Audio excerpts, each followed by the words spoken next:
ನಮಸ್ಕಾರ. ಇದು ಆರೋಗ್ಯ ಕಿರಣ ಮಾತುಕತೆ. ಮಂಗಳೂರಿನ ಫಾದರ್ ಮುಲ್ಲಸ್ ಮೆಡಿಕಲ್ ಕಾಲೇಜ್ ಮತ್ತು ಆಸ್ಪತ್ರೆ ಅರ್ಪಿಸುವಂಥ ಆರೋಗ್ಯ ಕಿರಣ. ಇವತ್ತಿನ ನಮ್ಮ ಮಾತುಕತೆಯಲ್ಲಿ father Muller's homeopathy medical college ಮತ್ತು ಆಸ್ಪತ್ರೆಯ ಅಸೋಸಿಯೇಟ್ ಪ್ರೊಫೆಸರ್ ಆಗಿರುವಂಥ ಡಾಕ್ಟರ್ ರಂಜನ್ ಸಿ ಬ್ರಿಟ್ಟೋ ಈ ಒಂದು ಮಾತುಕತೆಯಲ್ಲಿ ಭಾಗವಹಿಸ್ತಾ ಇದ್ದಾರೆ. ನಾನು ರಂಜನ್ ಸಿ ಬ್ರಿಟ್ಟೋ ಅವರನ್ನು ಈ ಒಂದು ಮಾತುಕತೆಗೆ ಪ್ರೀತಿಯಿಂದ ಸ್ವಾಗತ ಮಾಡ್ತೇನೆ. ಸರ್ ನಮಸ್ಕಾರ. ನಮಸ್ಕಾರ. ವೀಕ್ಷಕರೇ, ಇವತ್ತಿನ ಮಾತುಕತೆಯಲ್ಲಿ ನಾವು ಹೋಮಿಯೋಪತಿ ಚಿಕಿತ್ಸೆ ಮತ್ತು ಪರ್ಟಿಕ್ಯುಲರ್ಲಿ ಗ್ಯಾಸ್ಟ್ರಿಕ್ ಬಗ್ಗೆ ಎಲ್ಲರೂ ನೀವು ಕೇಳಿರ್ತೀರಿ, ನೋಡಿರ್ತೀರಿ, ಅನುಭವಿಸಿರ್ತಾರೆ ಡಾಕ್ಟ್ರೆ. ಸಾಮಾನ್ಯವಾಗಿ ಗ್ಯಾಸ್ಟ್ರಿಕ್ ಅಂತ ಹೇಳಿದ್ರೆ ಅದು ಎಲ್ಲರ ಮನೆಯ ಸಮಸ್ಯೆ ಕೂಡ. ಈ ಒಂದು ಗ್ಯಾಸ್ಟ್ರಿಕ್ಗೆ ನೀವು ನೂರಾರು ರೀತಿಯ ಚಿಕಿತ್ಸೆಗಳನ್ನೆಲ್ಲ ನೋಡಿರ್ತೀರಿ, ಮಾಡಿರ್ತೀರಿ, ಸುದೀರ್ಘ ಕಾಲದಿಂದ ಕೂಡ ಮಾಡಿರ್ತೀರಿ. ಬಟ್ ಹೋಮಿಯೋಪತಿಯಲ್ಲಿ ಇದಕ್ಕೆ ಏನು ಚಿಕಿತ್ಸೆ ಇದೆ, ಯಾವ ರೀತಿಯ ಚಿಕಿತ್ಸೆ ಇದೆ, ಎಷ್ಟು ಸಮಯ ಚಿಕಿತ್ಸೆ ಬೇಕು, ಎಲ್ಲ ವಿಚಾರವಾಗಿ ಡಾಕ್ಟರ್ ರಂಜನ್ ಬ್ರಿಟ್ಟೋ ಅವರು ಇವತ್ತು ಮಾತಾಡಲಿಕ್ಕಿದ್ದಾರೆ. ಡಾಕ್ಟ್ರೆ, ಈಗ ಗ್ಯಾಸ್ಟ್ರಿಕ್ ಅಂತ ಹೇಳಿದ್ರೆ ಬೇಸಿಕಲಿ ಏನದು, ಏನು? ಸೊ ಎಲ್ಲರೂ ಬರೋದು ಗ್ಯಾಸ್ಟ್ರಿಕ್ ಅಂತ ನೀವು ಹೇಳಿದ ಹಾಗೆ ಎಲ್ಲರಿಗೆ ಸಮಸ್ಯೆ ಎದ್ದೇ ಇರ್ತದೆ, ಮಕ್ಕಳಿಂದ ಹಿಡಿದು ಹಿರಿಯರವರೆಗೆ. ಮಕ್ಕಳು ಯಾಕೆ ಹೊಟ್ಟೆ ನೋವು ಅಂತ ಹೇಳ್ತಾರೆ, ಯಾಕೆಂದ್ರೆ ಶಾಲೆ ತಪ್ಪಿಸ್ಕೊಳ್ಳೋದು. ಹಿರಿಯರು ಅಕ್ಕಿ ಜೆನ್ಯೂನ್ ರೀಸನ್ ಇರ್ತದೆ ಅವರವರ ಹೊಟ್ಟೆ ನೋವಿನ. ಹೊಟ್ಟೆ ನೋವು ಅಂತ ಹೇಳಿದ್ರೆ ತುಂಬಾ ವಿಧದ ಹೊಟ್ಟೆ ನೋವು ಇರುವುದು. ಅಂದ್ರೆ ಜನರಲ್ಲಿ ನಾವು ಹೇಳುದು ಗ್ಯಾಸ್ಟ್ರಿಕ್ ಅಂತ ಹೇಳಿದ್ರೆ ಎಲ್ಲರೂ ಬಂದು ನಮಗೆ ಹೊಟ್ಟೆ ನೋವಾಗ್ತದೆ, ಹೊಟ್ಟೆ ಉರಿ ಬರ್ತದೆ, ಎದೆ ನೋವು ಬರ್ತದೆ ಅಂತದೆಲ್ಲ ಹಾಗೆಲ್ಲ ಬರೋದಂಟು ಗ್ಯಾಸ್ಟ್ರಿಕ್ ಅಂತ ಹೇಳ್ತಾರೆ. ಬಟ್ ಹೊಟ್ಟೆ ನೋವಿಗೆ ವಿವಿಧ ಕಾರಣಗಳಿರ್ತದೆ. ಒಂದು ಅಂದ್ರೆ ತುಂಬಾ ಸಾಮಾನ್ಯವಾಗಿ ಗ್ಯಾಸ್ಟ್ರಿಕ್ ಅಂತ ಹೇಳ್ತಾರೆ ಅದು ಒಂದು ಅಸಿಡಿಟಿ ಟೈಪ್. ಅದು ಒಂದು ನಮ್ಮ ಕಿಬ್ಬೊಟ್ಟೆ ಥರ ನೋವು ಬರೋದು, ಇಲ್ಲ ಹುಳಿತೆಗೆ ಬರೋದು ಅಂಥದ್ದೆಲ್ಲ ಅಸಿಡಿಟಿ ಬರ್ತದೆ. ಅದು ಅಂದ್ರೆ ಸಾಮಾನ್ಯವಾಗಿ ಬರೋದು. ಇಲ್ಲಾಂದ್ರೆ ಹೇಳಿದ್ರೆ ಪಿತ್ತಕೋಶ ಕಲ್ಲು, ಕಿಡ್ನಿಯಲ್ಲಿ ಕಲ್ಲು ಅಂಥದ್ದೆಲ್ಲ ತುಂಬಾ ಕಾಂಪ್ಲಿಕೇಟೆಡ್ ಟೈಪ್ ಇರ್ತದೆ. ಹಾಗೂ ಅಪೆಂಡಿಸೈಟಿಸ್ ಅನ್ನೋದು ಅದು ಸ್ವಲ್ಪ ಎಮರ್ಜೆನ್ಸಿ ಟೈಪ್ ಇರೋದು. ಹಾಗೆ ಹೀಗೆ ವಿವಿಧ ಥರ ನೋವು ಹಾಗೂ ಗ್ಯಾಸ್ಟ್ರಿಕ್ ಅಲ್ಸರ್ ಅಂತ ಬರೋದು, ಇಲ್ಲದ್ರೆ ಕರಳಲ್ಲಿ ಅಲ್ಸರ್ ಆಗೋದು ಅಂಥದ್ದೆಲ್ಲ ನಮ್ಮ ವಿವಿಧ ಥರದ ನೋವು ಬರೋದು, ಹೊಟ್ಟೆ ನೋವು. ಸಾಮಾನ್ಯವಾಗಿ ಜನರು ಹೇಳೋದು ನನಗೆ ಹೊಟ್ಟೆ ನೋವು ಅಂತ. ಹೊಟ್ಟೆ ಅಂದರೆ ಇಡೀ ಹೊಟ್ಟೆ ಅವಶ್ಯ ಹಾಗೆ ನೋವು ಬರೋದು, ಆಗ ಉರಿ ಬರೋದು, ಹಾಗೆ ಅಂತ ಗ್ಯಾಸ್ಟ್ರಿಕ್ ಅಂತ ಹೇಳ್ತಾರೆ. ಬಟ್ ಗ್ಯಾಸ್ಟ್ರಿಕ್ ಅನ್ನು ಯಾರು ನಿರ್ಲಕ್ಷಿಸಬಾರದು.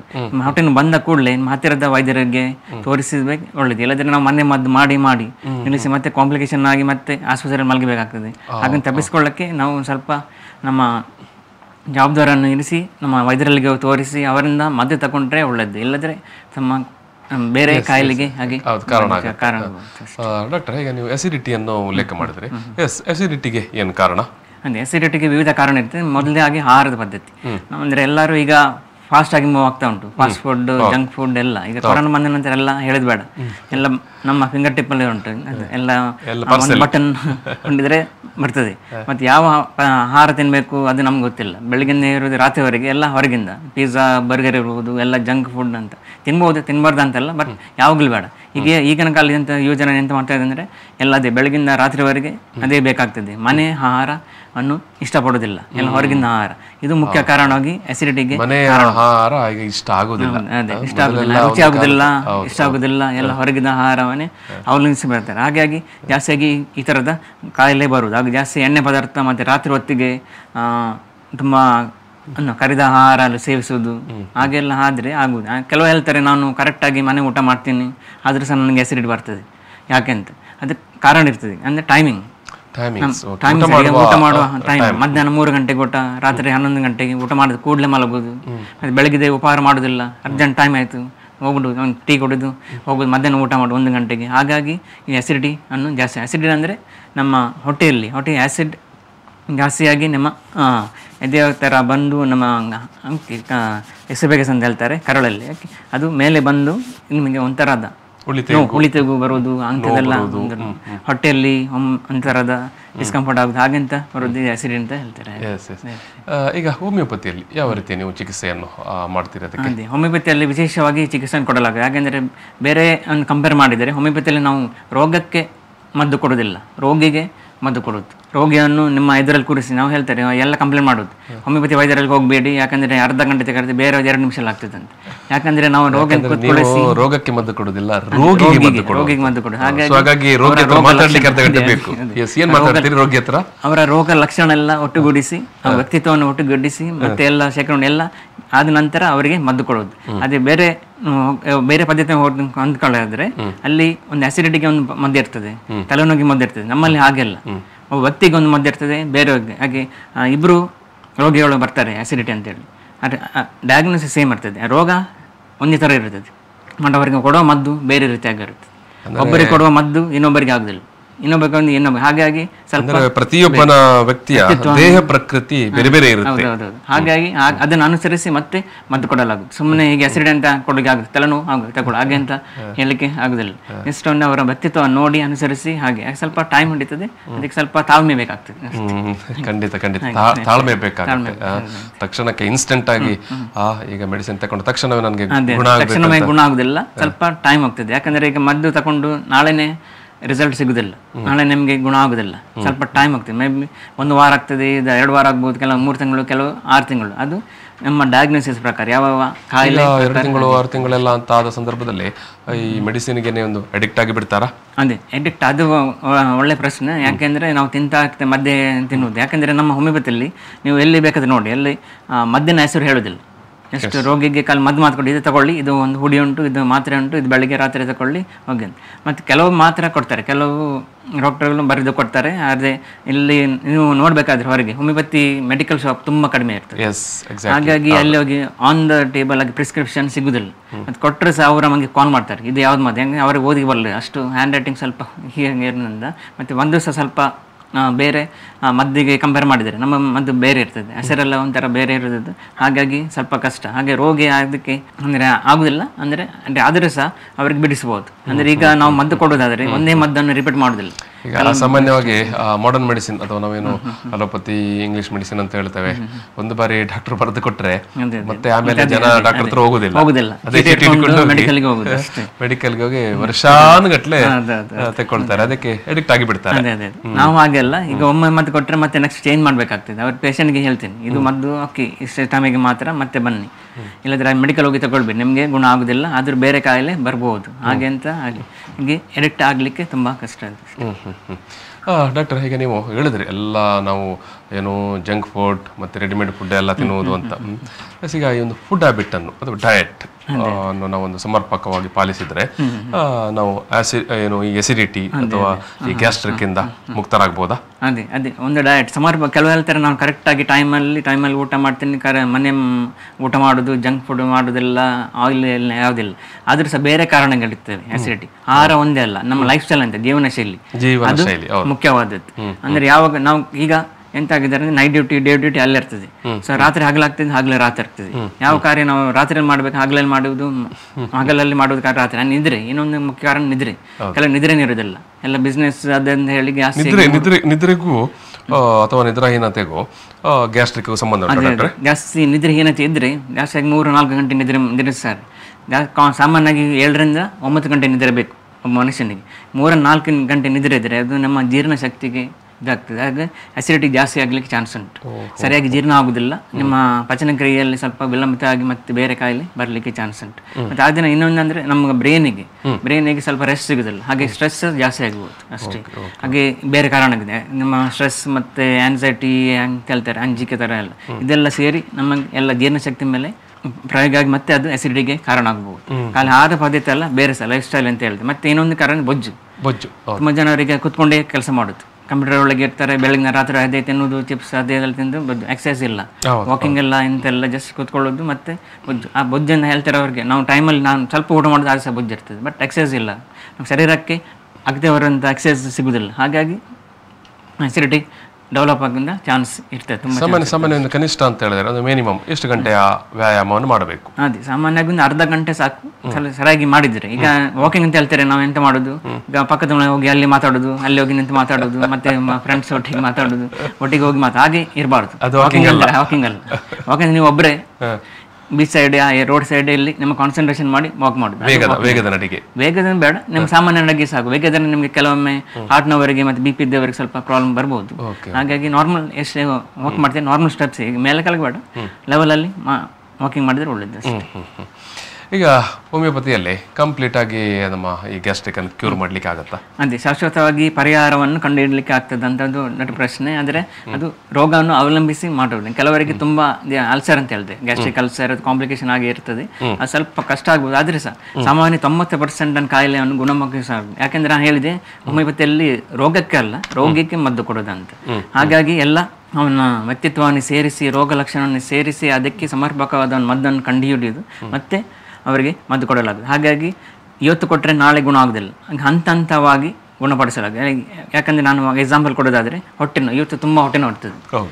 ನಾಳೆ ಮದ್ದು ಕೊಟ್ಟ ನಂತರ ಸ್ವಲ್ಪ ಅದರ ಹೊಟ್ಟೆ ನೋವು ಇರ್ತದೆ, ಅದರ ಪೇಷಂಟ್ ಹೇಳ್ತಾರೆ ಸ್ವಲ್ಪ ಕಮ್ಮಿ ಉಂಟು, ನಾಡಿದ್ದು ಹೇಳ್ತಾರೆ ಸ್ವಲ್ಪ ಕಮ್ಮಿ ಉಂಟು, ಹಾಗೆ ಸ್ವಲ್ಪ ಹಂತವಾಗಿ ನಿಧಾನವಾಗಿ ಸ್ವಲ್ಪ ಗುಣಮಾಗೋದು. ಹಾಗೆ ಒಂದು ವೇಳೆ ಅದು ಆಲ್ಮೋಸ್ಟ್ ಹೆಲ್ತ್ ಪೇಷಂಟ್ ಇದ್ದರೆ ನನಗೆ ನೋವಿಲ್ಲ, ಅದು ಮತ್ತೆ ಹಿಂದೆ ಬರಲಿಕ್ಕೆ ಚಾನ್ಸ್ ಇಲ್ಲ. ಒಮ್ಮೆ ಬಂದರೆ ಬರ್ಬೋದು, ಬಟ್ ಸ್ವಲ್ಪ ಅದರದ್ದು ನಾವೆಂತ ಹೇಳ್ತಾರೆ ಇಂಟೆನ್ಸಿಟಿ ಅಂತ ಹೇಳ್ತಾರೆ ನೋವು, ಅದು ಅಷ್ಟು ಬರೋದಿಲ್ಲ.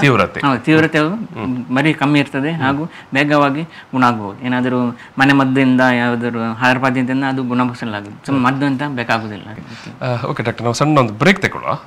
ಬ್ರೇಕ್ ನಂತರ ವೀಕ್ಷಕರ ನಾನು ಈ ಒಂದು ಮಾತುಕತೆಯನ್ನು ಮುಂದುವರಿಸ್ತೇನೆ. ಬಹುಮುಖ್ಯವಾಗಿ ಎದೆ ಉರಿ ಅಥವಾ ಎದೆ ನೋವು ಮತ್ತು ಅದು ಗ್ಯಾಸ್ಟ್ರಿಕ್ಗೆ ಅದೇ ಯಾವ ರೀತಿ ಕನೆಕ್ಟೆಡ್, ಈ ವಿಚಾರವನ್ನು ಕೂಡ ನಾವು ಮಾತಾಡಲಿಕ್ಕಿದ್ದೇವೆ. ವೀಕ್ಷಕರಿಗೆ ಒಂದು ಸಣ್ಣ ಬ್ರೇಕ್.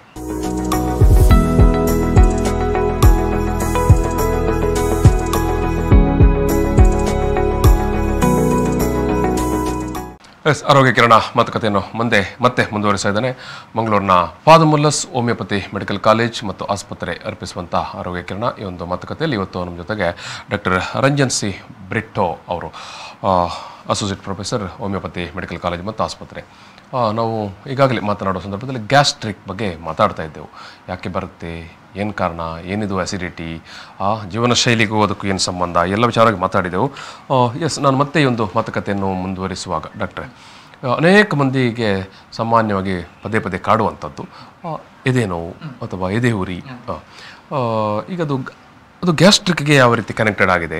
ಗ್ಯಾಸ್ಟ್ರಿಕ್ನ ಕಾರಣದಿಂದಾಗಿ ಎದೆ ನೋವು ಆಗೋದು, ಅಲ್ಲ ಹೃದಯದ ಬೇರೆ ಕಾರಣದಿಂದಾಗಿ ಆಗೋದಂತ? ಯಾಕಂತ ಹೇಳಿದ್ರೆ ಈಗ ಇತ್ತೀಚಿನ ದಿನಗಳಲ್ಲಂತೂ ಯುವಕರಿಗೆ, ಮೊನ್ನೆ ನಮ್ಮ ಸಿನಿಮಾ ಸ್ಟಾರ್ ಅಪ್ಪು ನಿಧನದ ಬಳಿಕ ತುಂಬ ಭಯ ಆತಂಕ ಕಾಡ್ತಾ ಇರುತ್ತೆ. ಅವರಿಗೆ ಏನು ಹೃದಯಾಘಾತ ಆದ ಬಳಿಕ ಅದು ತುಂಬ ಜನ ಏನು ಕಾರ್ಡಿಯಾಲಜಿಸ್ಟ್ ಹತ್ರ ಹೋಗಿ ಟೆಸ್ಟ್ ಮಾಡಿಸುವಂಥದ್ದು. ಈಗ ಪ್ರಶ್ನೆ, ಗ್ಯಾಸ್ಟ್ರಿಕ್ಕಿಂದ ಹೃದಯ ಅಥವಾ ಎದೆ ನೋವಾಗುತ್ತಾ ಅಥವಾ ಎದೆ ಉರಿ ಬರುತ್ತಾ, ಏನದು ಗೊತ್ತಾ? ಗ್ಯಾಸ್ಟ್ರಿಕ್ಗೆ ಮತ್ತು ಎದೆ ನೋವಿಗೆ ಸಂಬಂಧ ಇರುವುದಿಲ್ಲ, ಅಂದರೆ ಹಾರ್ಟಿಗೆ ಮತ್ತು ಗ್ಯಾಸ್ಟ್ರಿಕ್ಗೆ ಅಂತ ಸಂಬಂಧ ಇರುವುದಿಲ್ಲ. ಕೆಲವೊಮ್ಮೆ ಕೆಲವು ಕಾಯಿಲೆ GERD ಅಂತ ಹೇಳ್ತೇವೆ, ಗ್ಯಾಸ್ಟ್ರೋಎಸೋಫೇಗಲ್ ರಿಫ್ಲೆಕ್ಸ್ ಡಿಸೀಸ್ ಅಂತ. ಅದರಲ್ಲಿ ಎಂತ ಆಗ್ತದೆ ಅಂದರೆ ಆ್ಯಸಿಡ್ ಮೇಲೆ ಬಂದು ನಿಮ್ಮ ಹೃದಯ ಹತ್ರ ಒಂಥರ ಉರಿ ನೋವು ಥರ ಬರುವುದು, ಇಲ್ಲದ್ರೆ ಒಂಥರ ಹುಳಿ ತೇಗಿ ಬರುವುದು, ಇಲ್ಲದ್ರೆ ನೋವು ಅಂದರೆ ನಮ್ಮ ಕೈಗೆ ಬಂದಾಗೆ ಆಗ್ತದೆ. ಆಗ ಎನಿಸಿದ್ರೆ ನಮಗೆ ಹಾರ್ಟಿದ್ದ ತೊಂದರೆ ಉಂಟಂತ ಲೆಕ್ಕ. ಇಲ್ಲಿ ಡಿಫ್ರೆನ್ಸ್ ಅಂತ ಅಂದರೆ ಹಾರ್ಟಿದ್ದು ಮತ್ತು ಗ್ಯಾಸ್ಟ್ರಿಕ್ ತೊಂದರೆ ಡಿಫ್ರೆನ್ಸಲ್ಲಿ ನಿಮ್ಮ ಹಸಿವಾಗ್ತದೆ. ಈಗ ಹಸಿವಾಗ್ತದೆ ಎಂತ ಮಾಡ್ತೀರಿ, ಊಟ ಮಾಡ್ಲಿಕ್ಕೆ ಹೋಗ್ತೀರಿ, ಅವಾಗ ಒಂಥರ ನೋವು ಬರ್ತದೆ. ಗ್ಯಾಸ್ಟ್ರಿಕ್ನ ನೋವು ಹಾರ್ಟಿದ್ದು ನೋವು ಅಂತ ಡಿಫ್ರೆನ್ಸ್ ಮಾಡಲಿಕ್ಕೆ ಈಸಿ ಒಂದು ಹೇಳ್ತೇನೆ. ಅಂದರೆ ಸ್ವಲ್ಪ ಊಟ ಮಾಡುವ ಹಸಿವಾಗ್ತದೆ, ಊಟ ಮಾಡುವಾಗ ಕೆಳಗೆ ಹೋಗುದಿಲ್ಲ, ಒಂಥರ ದಮ್ಮ ಕಟ್ಟುತ್ತದೆ, ಬೆವರು ಬರ್ತದೆ, ಇದೇನೋ ಒಂಥರ ಪಾಲ್ಪಿಟೇಷನ್ ಅಂತ ಹೇಳ್ತಾರೆ, ಎಡೆ ಬಡಿತ ಜಾಸ್ತಿ ಆಗ್ತದೆ. ಅದು ನಿಮ್ಮ ಹೃದಯ ಸಂಬಂಧಿ ಕಾಯಿಲೆ. ಅದು ಇಮಿಡಿಯೇಟ್ಲಿ ಆಗಿ ಹತ್ತಿರದ ಆಸ್ಪತ್ರೆ ಹೋಗಿ ಚಿಕಿತ್ಸೆ ಪಡಿಬೇಕು. ನೀವು ಸುಮ್ಮನೆ ಗ್ಯಾಸ್ಟ್ರಿಕ್ ಅಂತರ ಮಾತ್ರೆ ತಗೊಂಡಿದ್ರೆ ಅಲ್ಲೇ ಸಮಸ್ಯೆ ಆಗುತ್ತೆ ಅಷ್ಟೇ. ಇನ್ನೊಂದ್ರೆ ಅಂದ್ರೆ ಗ್ಯಾಸ್ಟ್ರಿಕ್ ಅಂದ್ರೆ ಊಟ ಮಾಡಿದ ನಂತರ ಅದೆಲ್ಲ ನೋವು ಸ್ಟಾರ್ಟ್ ಆಗ್ತದೆ. ಈಗ ಇನ್ನೊಂದು ನೋವು ಅಂತ ಹೇಳಿದ್ರೆ, ನಾನು ಹೇಳಿದೆ ಗ್ಯಾಸ್ಟ್ರಿಕ್ ಇಂದ ನೋವು ನಮ್ಮ ಎಡ ಕೈಗೆ ಬರುದಂತೆ, ಫುಲ್ ಎಡ ಕೈಗೆ ಬರೋದು ಚಾನ್ಸ್ ಉಂಟು. ಬಟ್ ಹಾರ್ಟಿಗೆ ಸಂಬಂಧಿ ತೊಂದರೆ ಆದರೆ, ಅಂದರೆ ಹಾರ್ಟ್ ಅಟ್ಯಾಕ್ ಅದರ ಬ್ಲಾಕ್ ಇದ್ದರೆ ನಮ್ಮ ನೋವು ಒಂದು ಎಡ ಕಾಯಿಯಿಂದ ಒಳಗೆ ಸೈಡಿನಲ್ಲಿ ಮಾತ್ರ ಬರುತ್ತೆ, ಕೆಳಗೆ ತನಕ ಹೋಗುದಲ್ಲ, ಸ್ವಲ್ಪ ಬರುವುದಷ್ಟೇ. ಬಟ್ ಒಂಥರ ವಿಪರೀತ ನೋವು, ಬರ್ಲಿಕ್ಕೆ ಚಾನ್ಸ್ ಉಂಟು. ಇದು ಒಳಗಿಂದ ಬರ್ತದೆ, ಇಲ್ಲದ್ರೆ ನಾವು ಕುತ್ತಿಗೆ ಹತ್ರ ನೋವು ಬರ್ಲಿಕ್ಕೆ ಚಾನ್ಸ್ ಉಂಟು. ಇನ್ನೊಂದು ಪ್ರಾಬ್ಲಮ್ ಅಂದರೆ ಡಯಾಬಿಟಿಸ್ ಇದ್ದವರು, ತುಂಬಾ ಡಯಾಬಿಟಿಸ್ ಅವರಿಗೆ ನೋವು ಗೊತ್ತಾಗೋದಿಲ್ಲ, ಹಾಗೆ ಕಷ್ಟ. ಅವರಿಗೆ ಜಸ್ಟ್ ಉರಿ ಮಾತ್ರ ಬರುದು, ಅವರಿಗೆ ಸ್ವಲ್ಪ ಕಾಂಪ್ಲಿಕೇಶನ್ ಇರುವುದು. ಅಲ್ಲಿ ಆಸ್ಪತ್ರೆ ಹೋಗಿ ಕ್ಲಾರಿಫೈ ಮಾಡಿ ಇದು ಗ್ಯಾಸ್ಟ್ರಿಕ್ ಇದ್ದ ಹಾರ್ಟ್ ಇದ್ದ ಅಂತ ಹೇಳಿ. ಬೇರೆಯವರಿಗೆ ಇದು ಸುಲಭವಾಗಿ ಇದು ಮಾಡ್ಬೋದು. ಆದರೆ ಗ್ಯಾಸ್ಟ್ರಿಕ್ ಮತ್ತು ಹಾರ್ಟಿಗೆ ಸಂಬಂಧ ಇರುವುದಿಲ್ಲ. ಬಟ್ ಕೆಲವರು ಗ್ಯಾಸ್ಟ್ರಿಕ್ ಮನೇಲಿ ಕೂತ್ಕೊಳ್ತಾರೆ, ಅಂದರೆ ಅದು ನಿರೀಕ್ಷಿಸಬಾರದು. ಈಗಂದರೆ ಸರ್ ಹೇಳಿದ ಹಾಗೆ ನಮ್ಮ ಸಿಂಹ ಸಾರ್ ಅವರು ತೀರಿಕೊಂಡಿದ್ದಾರೆ ಹಾರ್ಟಿಂದ ಸಂಬಂಧ. ನಾವು ಎಂತ ಯೋಜನೆ, ನಮಗೆ ಹಾರ್ಟ್ ಬರೋದಿಲ್ಲ, ಬರೋ ಮುದುಕರಿಗೆ ಮಾತ್ರ 40 ನಂತರ ಬರ್ತದೆ, ಸಣ್ಣವರಿಗೆ ಬರೋದಿಲ್ಲ, ಬರ್ತದೆ ಒಳ್ಳೆ ಚಾನ್ಸ್ ಎಲ್ಲರಿಗೆ. ಈಗ ಮುಂಚಿನ ಹಾಗೆ ಅಲ್ಲ, ಆಹಾರ ಪದ್ಧತಿ ಜೀವನ ಶೈಲಿ ಹೇಳಿದಾಗೆ ಎಲ್ಲ ಚೇಂಜ್ ಆಗಿದೆ. ಹಾಗಾಗಿ ಹೃದಯ ಕಾಯಿಲೆ ತುಂಬ ಬರಲಿಕ್ಕೆ ತುಂಬ ಚಾನ್ಸ್. ಇದು ಸ್ಟ್ರೆಸ್ ಉಂಟು ತುಂಬ. ಅಲ್ಲಿ ಯುವಜನ ಹತ್ರ ಓಡೋದು ಆಡೋದು, ಈಗ ನೋಡಿ ನಿಮ್ಮ ರೋಡಲ್ಲಿ ಓಡಬೇಕಾದ್ರೆ ಸ್ವಲ್ಪ ಒಂದು ಬ್ರೇಕ್ ಆಗ್ತಿರ್ಲಿಲ್ಲ, ಹಿಂದೆ ಹಾರ್ನ್ ಮಾಡ್ತದೆ, ತಾಳ್ಮೆ ಇರುವುದಿಲ್ಲ. ಅದೆಲ್ಲ ಸೇರಿ ನಮ್ಮ ಹೃದಯ ಸಂಬಂಧಿ ಕಾಯಿಲೆ, ಗ್ಯಾಸ್ಟ್ರಿಕ್ ಸಂಬಂಧಿ ಕಾಯಿಲೆ ಎಲ್ಲರನ್ನು ಉಲ್ಬಣಗೊಳಿಸಿ ವ್ಯಕ್ತಿಯನ್ನು ಅಲ್ಲಿ ಕೆಲಸ ಮಾಡಿಬಿಡ್ತದೆ. ಹಾಗೆ ಸ್ವಲ್ಪ ತಾಳ್ಮೆಯಿಂದ ಇದ್ದರೆ ಒಳ್ಳೇದಿತ್ತು. ಈಗ ಡಾಕ್ಟ್ರೆ, ಊಟ ಮಾಡೋ ಸಂದರ್ಭದಲ್ಲಿ ನೀರು ಕುಡಿಯುವಂಥದ್ದು ಕುಡಿಬೇಕಾ, ಕುಡಿಬಾರದಾ, ಎಷ್ಟು ಕುಡಿಬೇಕು? ಸರಿ ಸರಿ ಸರಿ ಸರಿ ಅದೇ ಒಂದು ಮುಖ್ಯ ಪ್ರಶ್ನೆ. ಕೆಲವರು ಹೇಳ್ತಾರೆ ನೀರು ಕುಡಿಬೇಕು, ಕೆಲವರು ನೀರು ಕುಡಿಬಾರ್ದು. ಸಾಮಾನ್ಯವಾಗಿ ಹೇಳಿದಾದ್ರೆ ಮಕ್ಕಳು ಎಂತ ಮಾಡ್ತಾರೆ, ಊಟ ಮಾಡ್ಲಿಕ್ಕೆ ಬೇಡ, ಇಷ್ಟ ಇಲ್ಲ, ನೀರು ಬದೇ ನೀರು ಕಳ್ತಾರೆ, ನನಗೆ ಖಾರ ಆಯ್ತು ನೀರು ಕುಡಿ ಎಂತ ಆಗ್ತದೆ ಅಂದ್ರೆ ನೀರು ಕುಡಿದು ಹೊಟ್ಟೆ ತುಂಬುತ್ತದೆ. ಮತ್ತೆ ಆಹಾರ ಸೇವಿಸ್ಲಿಕ್ಕೆ ಆಗುದಿಲ್ಲ, ಊಟ ಮಾಡುದಿಲ್ಲ, ಸರಿಯಾಗಿ ಊಟ ಮಾಡುದಿಲ್ಲ, ಅದೊಂದು ಪ್ರಾಬ್ಲಮ್ ಇರ್ತದೆ. ಮತ್ತೆ ಇನ್ನೊಂದ್ರೆ ನಮ್ಮ ಜೀರ್ಣಶಕ್ತಿ ಬಾಯಿಂದ ಸ್ಟಾರ್ಟ್ ಆಗ್ತದೆ. ಬಾಯಿಂದ ದೊಡ್ಡ ಕರುಳಿನವರಿಗೆ ಜೀರ್ಣಶಕ್ತಿ ಇರುತ್ತದೆ. ಹಾಗೆ ಯಾವ ಊಟ ನಾವು ಮಾಡ್ತೀವಿ ಬಾಯಿಂದ ಜೀರ್ಣ ಸ್ಟಾರ್ಟ್ ಆಗೋದು ಬಾಯಿಂದ. ಅದು ಎಂಜಲ್ ಇರ್ತದೆ, ಆ ಎಂಜಲಲ್ಲಿ ನಮ್ಮ ಕೆಲವು ಕಣ ಇರ್ತದೆ, ಅದು ನಮ್ಮ ಆಹಾರವನ್ನು ಸಂಸ್ಕರಿಸಿ ಮತ್ತೆ ಕೆಳಗೆ ದೂಡಿಬಿಡ್ತದೆ. ಲಾಸ್ಟ್ ದೊಡ್ಡ ಕರುಳಿನೊಳಗೆ ಇರುವಾಗಷ್ಟೇ ಅದು ಡೈಜೆಷನ್ ಅಂತ ಹೇಳ್ತಾರೆ, ಅದು ಜೀರ್ಣಶಕ್ತಿ ಇರ್ತದೆ. ನಾವು ಈಗ ಊಟ ನಡುವಲ್ಲಿ ನೀರು ಕುಡಿದರೆ ಎಂತ ಆಗ್ತದೆ ಅಂದ್ರೆ ಆಸಿಡ್ ಇರ್ತದೆ ಹೊಟ್ಟೆಯಲ್ಲಿ, ಅದು ಆಸಿಡ್ ಸ್ವಲ್ಪ ಡೈಲ್ಯೂಟ್ ಆಗ್ಲಿಕ್ಕೆ ಚಾನ್ಸ್ ಉಂಟು. ಆ ಡೈಲ್ಯೂಟ್ ಆದ ಆಸಿಡ್ ಅನ್ನು ಜಾಸ್ತಿ ಮತ್ತೆ ಜೀರ್ಣಕ್ರಿಯೆ ಸರಿ ಆಗುದಿಲ್ಲ, ಎಲ್ಲ ಇಂಡೈಜೆಷನ್ ಅಂತ ಹೇಳ್ತಾರೆ, ಗ್ಯಾಸ್ಟ್ರಿಕ್ ಅಂತ ಹೇಳ್ತಾರೆ, ಹಾಗೆ ಬರಲಿಕ್ಕೆ ಚಾನ್ಸ್ ಉಂಟು. ಅಲ್ಲೇ ಈ ನೀರು ಮಾತ್ರ ಬೇರೆ ಕುಡಿದರೆ, ಬೇರೆ ಅಂದರೆ ನಮ್ಮ ಸಾಫ್ಟ್ ಡ್ರಿಂಕ್ಸ್ ಇಲ್ಲದ್ರೆ ಮದ್ಯಪಾನ ಮಾಡಿದರೆ ಅದು ಸಹ ಪ್ರಾಬ್ಲಮ್. ಅದು ನಿಮ್ಮ ಜೀರ್ಣಶಕ್ತಿ ಇನ್ನೂ ಸಹ ಅದಕ್ಕೆ ನೀವು ನೋಡ್ತಾ ಇದ್ದೀರಿ ಎಲ್ಲರಿಗೆ ದೊಡ್ಡ ಹೊಟ್ಟೆ ಬರೋದು ಹಾಗೆ ಇಲ್ಲ. ಅದು ಜಾಸ್ತಿಯಾಗಿ ನಮ್ಮ ಆಹಾರ ಪದ್ಧತಿ, ನೀರು ಅಥವಾ ನಡುವಲ್ಲಿ ನೀರು ಕುಡಿಯೋದು ಅಥವಾ ಬೇರೆ ಮದ್ಯಪಾನ ಮಾಡೋದು ಇಲ್ಲ ಸಾಫ್ಟ್ ಡ್ರಿಂಕ್ಸ್ ಕುಡಿಯೋದು ಅದೆಲ್ಲ ಮಾಡಿದರೆ ಹಾಗೆ ಬರಲಿಕ್ಕೆ ಚಾನ್ಸ್ ಉಂಟು. ಈಗ ಡಾಕ್ಟ್ರೆ, ಈ ಮೂಲವ್ಯಾಧಿ ಅದನ್ನು ನಾವು ಪೈಲ್ಸ್ ಅಂತ ಹೇಳ್ತೇವೆ, ಅದಕ್ಕೂ ಗ್ಯಾಸ್ಟ್ರಿಕ್ಗೂ ಏನಾದರೂ ಸಂಬಂಧ ಉಂಟಾ?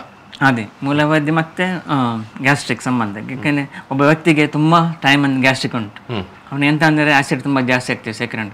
ಎಂತ ಅಂದರೆ ಅದು ಒಂಥರ ಬ್ಲೋಟಿಂಗ್ ಅಂತ ಹೇಳಿ ಹೊಟ್ಟೆ ಉಬ್ಬರಿಸೋದು ಮತ್ತೆ ಇದಾಗೋದು, ಜೀರ್ಣ ಪ್ರಕ್ರಿಯೆ ತುಂಬ ನಿಧಾನವಾಗಿರ್ತದೆ. ಹಾಗೆ ಅಂತ ಅಂದರೆ ನಮ್ಮ ಕರಳಿನ ಮೇಲೆ ಅದು ಪ್ರಯೋಗ ಆಗ್ತದೆ. ಹಾಗೆ ಅಂದರೆ ಒಬ್ಬ ವ್ಯಕ್ತಿಗೆ ಮಲಬದ್ಧತೆ ಸ್ಟಾರ್ಟ್ ಆಗ್ತದೆ. ಮಲಬದ್ಧತೆ ಆದರೆ ಎಂತ ಮಾಡೋದು, ಟಾಯ್ಲೆಟ್ ಹೋಗಿ ಅರ್ಧ ಗಂಟೆ ಕುಳಿತುಕೊಳ್ತಾರೆ, ತುಂಬ ಪ್ರೆಷರ್ ಆಗ್ತಿ ಬರೋದಿಲ್ಲ. ಎಂತಂದ್ರೆ ಪೈಲ್ಸ್ ಅಂತ ಹೇಳಿದ್ರೆ ಹೆಮೋರೈಡ್ಸ್ ಅಂತ ಹೇಳೋದು ಇಂಗ್ಲೀಷ್, ಅದು ಮೆಡಿಕಲ್ ಟೈಮಲ್ಲಿ ಹೆಮೋರೈಡ್ಸ್ ಅದ ಪೈಲ್ಸ್. ಪೈಲ್ಸ್ ಅಂದರೆ ಎಂತ ಗಿಡ್ಡೆ ಅಂತೆಲ್ಲ, ಅದು ನಮ್ಮ ನರ, ಇದು ರಕ್ತನಾಳದಿಂದ ಅದು ನಮ್ಮ ಉದರದಿಂದ ಹೊರಗೆ ಬರುತ್ತೆ, ತಳ್ಳುವುದು. ಯಾಕಂದರೆ ನಾವು ಅಷ್ಟು ಪ್ರೆಷರ್ ಆಗುವಾಗ ಅದು ಹೊರಗೆ ಬರ್ತದೆ ಚಾನ್ಸ್ ಉಂಟು. ಮೇನ್ ಕಾರಣ ಇದು ಗ್ಯಾಸ್ಟ್ರಿಕ್ಕಿಂದ ಇರ್ಬೋದು, ಇಲ್ಲದ್ರೆ ನಮ್ಮ ಟೆನ್ಷನಲ್ಲಿ ಸಹ ಇರ್ಬೋದು. ಅದು ನಮ್ಮ ಆಹಾರ ಪದ್ಧತಿ, ಜಾಸ್ತಿ ಖಾರ ಆಹಾರ ಪದ್ಧತಿ ಅಥವಾ ತುಂಬ ಮಸಾಲೆಯುಕ್ತ ಅದು ಸಾಫ್ಟ್ ಡ್ರಿಂಕ್ಸ್ ಅಂತ ಹೇಳ್ತಾರೆ, ಅದನ್ನು ಕುಡಿದರೆ ಹೀಗೆ ಮಲಬದ್ಧತೆ ಬರಲಿಕ್ಕೆ ಸ್ಟಾರ್ಟ್ ಉಂಟು. ಆ ಮಲಬದ್ಧತೆಯಿಂದ ನಿಮಗೆ ಪೈಲ್ಸ್ ಬರಲಿಕ್ಕೆ ಚಾನ್ಸ್ ಉಂಟು. ಪೈಲ್ಸ್ ಅಥವಾ ಈ ಮಲಬದ್ಧತೆ ಬಾರದಾಗಿ ನೋಡ್ಬೇಕಿದ್ರೆ ಏನು ಮಾಡಬೇಕು? ಜೀವನಶೈಲಿಯಲ್ಲಿ ವ್ಯತ್ಯಾಸ ಕಂಡು ಇರಬೇಕು. ಪ್ಲಸ್ ನಿಮ್ಮ ಕುತ್ಕೊಳ್ಳಿ, ಈಗ ನಾವು ಸಹ ಕುತ್ಕೊಳ್ಳಿ, ಯಾವ IT-ಯಲ್ಲಿ ಸಾಫ್ಟ್ವೇರಲ್ಲಿ ಮೋಸ್ಟ್ ಆಫ್ ಟೈಮ್ ಅವರು ಕುತ್ಕೊಳ್ಳೇ ಇರೋದು ತಿನ್ನೋದು, ಅದು ಮೇನ್ ಕಾರಣ. ಮಲಬದ್ಧತೆ ಆಗ್ತದೆ, ಪ್ಲಸ್ ಪೈಲ್ಸ್ ಆಗ್ಲಿಕ್ಕೆ ಚಾನ್ಸ್ ಉಂಟು. ಸ್ವಲ್ಪ ನಡಿಬೇಕು ಆಚೆ ಈಚೆ, ಒಂದು ಗಂಟೆಯಲ್ಲಿ ಸ್ವಲ್ಪ 10 ನಿಮಿಷ ಸ್ವಲ್ಪ ಆಚೆ ಈಚೆ ನಡೆದ್ರೆ ಅದೆಲ್ಲ ಸ್ವಲ್ಪ ಕಮ್ಮಿ ಆಗ್ಬೋದು. ಪ್ಲಸ್ ನಮ್ಮ ಆಹಾರ, ಯಾವುದು ನಮ್ಮ ಆಹಾರ ಸೇವಿಸ್ತೀವಿ, ಖಾರ ಸ್ವಲ್ಪ ಕಮ್ಮಿ, ಹುಳಿ ಖಾರ ಯಾವಾಗ ಬಾಯಿಗೆ ರುಚಿ ಆಗ್ತದೆ ದೇಹಕ್ಕೆ ಒಳ್ಳೇದಲ್ಲ, ಬಾಯಿಗೆ ರುಚಿ ಆಗೋದಲ್ಲ ದೇಹಕ್ಕೆ ಒಳ್ಳೇದಲ್ಲ. ಹಾಗಾಗಿ ನಮ್ಮ ಸ್ವಲ್ಪ ಕಂಟ್ರೋಲ್ ಇಟ್ಟರೆ ಒಳ್ಳೇದು. ತಿನ್ಬೇಕು, ತಿನ್ಬಾರ್ದು ಅಂತಲ್ಲ, ಬಟ್ ಯಾವಾಗಲೂ ಊಟ ಬಲ್ಲವನಿಗೆ ರೋಗ ಇಲ್ಲ ಅಂತ ಮಾತಿದೆ ಆ ಥರನೇ. ಎಸ್, ತುಂಬ ಅನೇಕ ಉಪಯುಕ್ತವಾದಂಥ ಸಲಹೆಗಳನ್ನು ಕೊಟ್ಟಿದ್ದೀರಿ ಡಾಕ್ಟರ್. ಎಸ್, ಈಗ ಇದಕ್ಕೆ ಏನು ಈ ಪೈಲ್ಸ್ಗೆ ಅಥವಾ ಮಲಬದ್ಧತೆ ಈ ಎಲ್ಲ ವಿಚಾರಕ್ಕೆ ಕೂಡ ಹೋಮಿಯೋಪತಿಯಲ್ಲಿ ಒಳ್ಳೆಯ ಚಿಕಿತ್ಸೆ ಇದೆ ಅಂತ ಹೇಳ್ತೀವಿ. ಹೌದೌದು, ಎಲ್ಲದಕ್ಕೆ ಅಂದರೆ ತುಂಬ ಕಾಂಪ್ಲಿಕೇಟೆಡ್ ಇದ್ದಾರೆ. ಅಂದರೆ ಕೆಲವು ಸತಿ ತುಂಬ ರಕ್ತ ಹೋಗ್ತಾ ಇರ್ತದೆ ಪೈಲ್ಸಲ್ಲಿ, ಅಂಥದ್ದನ್ನು ನಾವು ಡೈರೆಕ್ಟ್ ಸರ್ಜರಿಗೆ ರೆಫರ್ ಮಾಡ್ತೀವಿ. ಎಲ್ಲಿ ಸ್ಟಾರ್ಟಿಂಗ್ ಸ್ಟೇಜಲ್ಲಿ ಇದ್ದದ್ದು ಅಲ್ಲಿ ಸ್ವಲ್ಪ ಟೈಮ್ ಮಧ್ಯದಲ್ಲಿ ಕಂಟ್ರೋಲ್ ಆಗ್ಬೋದು, ಅಂಥದ್ದನ್ನು ನಾವು ಟ್ರೀಟ್ ಮಾಡ್ತಾ ಇತ್ತು. ಇಲ್ಲದ್ರೆ ತುಂಬ ಜಾಸ್ತಿ ಅಂದರೆ ಬೇರೆ ರಕ್ತ ತುಂಬ ಜಾಸ್ತಿ ಹೋಗ್ತಾ ಇದ್ದರೆ ಅದು ಕಷ್ಟ, ರಕ್ತ ಏನೈತೆ ಸ್ಟಾರ್ಟ್ ಆಗಿ ಮತ್ತೆ ಪೇಷಂಟ್ ಸ್ವಲ್ಪ ಬೇರೆ ತೊಂದರೆಗೀಡಾಗಬಹುದು. ಹಾಗಾಗಿ ಅದನ್ನು ನಾವು ಸರ್ಜರಿ ಮಾಡಲಿಕ್ಕೆ ರೆಫರ್ ಮಾಡೋದು ಸ್ಟಾರ್ಟಿಂಗ್ ಸ್ಟೇಜಲ್ಲಿ. ಅಂದರೆ ಇನಿಷಿಯಲಿ ಅಂದರೆ ಸ್ವಲ್ಪ ರಕ್ತ ಬರೋದು ಇಲ್ಲ ನೋವು ಬರೋದು, ಅದನ್ನು ಮದ್ದಲ್ಲಿ ಕಂಟ್ರೋಲ್ ಮಾಡಲಿಕ್ಕೆ ಆಗುತ್ತೆ. ಎಸ್ ಎಸ್ ವೀಕ್ಷಕರೇ, ಗ್ಯಾಸ್ಟ್ರಿಕ್ ಸಾಮಾನ್ಯವಾಗಿ ನಾನು ಆರಂಭದಲ್ಲೇ ಹೇಳಿದಾಗೆ ಎಲ್ಲರ ಮನೆಯ ಸಮಸ್ಯೆ. ಡಾಕ್ಟರ್ ಹೋಮಿಯೋಪತಿಯಲ್ಲಿ ಒಳ್ಳೆಯ ಚಿಕಿತ್ಸೆ ಇದೆ, ಸಂಪೂರ್ಣವಾಗಿ ಗುಣಮುಖ ಮಾಡಲಿಕ್ಕೆ ಸಾಧ್ಯ ಇದೆ ಅಂತ ಹೇಳಿದ್ದಾರೆ. ಸರ್, ನಿಮ್ಮನ್ನು ಭೇಟಿ ಮಾಡಬೇಕಿದ್ದರೆ ಅದೇ ನಾನು father Muller's hospital, homeopathy hospital Deralakatte ಇರ್ತೇನೆ ಬುಧವಾರ ಮತ್ತು ಶನಿವಾರದಂದು. ಇಲ್ಲದ್ರೆ ಗುರುವಾರ ಅಂದರೆ ಥರ್ಸ್ಡೇ ನಾನು ತುಂಬೆ ಫಾದರ್ ಮುಲ್ಲರ್ಸ್ ಹಾಸ್ಪಿಟಲ್ ಲಭ್ಯ ಇರ್ತೇನೆ. ಹಾಗಾಗಿ ಈಗ ಮೊನ್ನೆ ಅಷ್ಟೇ 3 ತಿಂಗಳು 6 ತಿಂಗಳಾಗಿ ಅಷ್ಟೇ ನಮ್ಮ ಆಸ್ಪತ್ರೆ ದೇರ್ಲಕಟ್ಟೆ ಹಾಸ್ಪಿಟಲ್ ಗ್ಯಾಸ್ಟ್ರೋಎಂಟರಾಲಜಿ ಒಂದು ವಿಭಾಗವನ್ನು ಓಪನ್ ಮಾಡಿದ್ದಾರೆ. ಅದರಲ್ಲಿ ಬೇಕಾದರೆ ಬರ್ಬೋದು, ಯಾವಾಗಲೂ ಬರ್ಬೋದು, ಆದರೆ ಅಪಾಯಿಂಟ್ಮೆಂಟ್ ತೆಗೆದು ಫೋನ್ ಮಾಡಿ ಬರ್ಬೋದು. ಎಸ್ ವೀಕ್ಷಕರೇ, ಈ ಒಂದು ಮಾತುಕತೆಯನ್ನು ನಾನಿಲ್ಲಿ ಸಮಾಪನ ಮಾಡ್ತಿದ್ದೇನೆ. ಆರೋಗ್ಯಕರಣ ಮಾತುಕತೆಯನ್ನು father Muller's homeopathy medical college ಮತ್ತು ಆಸ್ಪತ್ರೆ ಸಹಯೋಗದಲ್ಲಿ ನಡೆದಂಥ ಮಾತುಕತೆ.